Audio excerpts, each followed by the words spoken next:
Civil engineering Bangla চ্যানেলে সবাইকে জানাই স্বাগত। আগের ভিডিওতে আমরা পড়েছিলাম বা জেনেছিলাম কি কি জিনিস ব্রিকের মধ্যে হার্মফুল হিসেবে ট্রিট করে।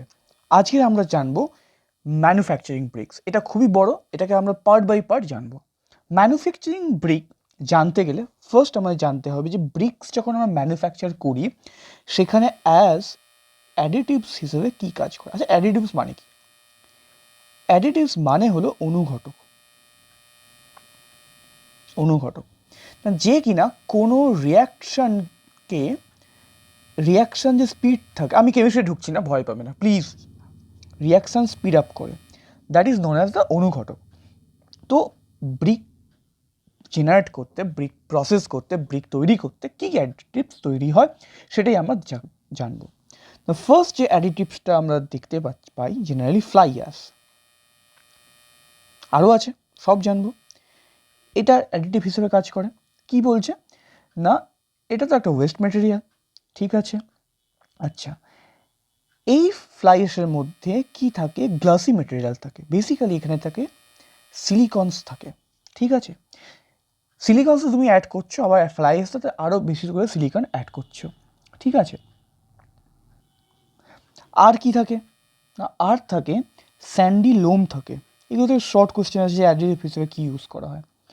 আচ্ছা, যদি সেটা ক্লেথ হয় তাহলে তার পার্সেন্টেজ থাকে 8 to 10%, আর সিল্ট যদি হয় তার থাকে 30 থেকে 50%, আর যদি স্যান্ড হয় তাহলে থাকে কত না 40 থেকে 60%। আচ্ছা, আর কি করে ইউজ করা হয় না,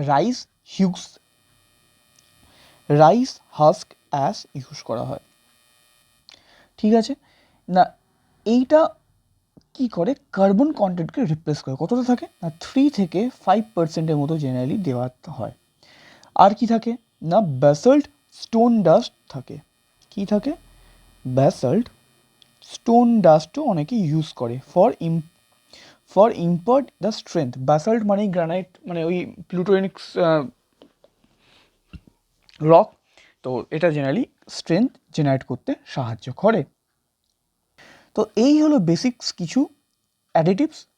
এরপর মেন ম্যানুফ্যাকচারিংয়ের ফার্স্ট যেটা প্রসেস সেটা আমরা জানবো পরের ভিডিওতে, প্রিপারেশন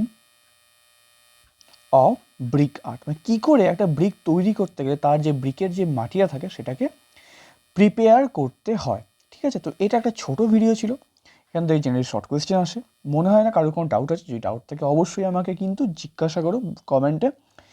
আর ভিডিওটা যদি ভালো লাগে তাহলে শেয়ার করো বন্ধুদের সাথে। পরের ভিডিওতে আমরা শুরু করছি preparation of brick of art. Video দেখার জন্য সবাইকে অসংখ্য ধন্যবাদ। দেখা হচ্ছে পরের ভিডিওতে।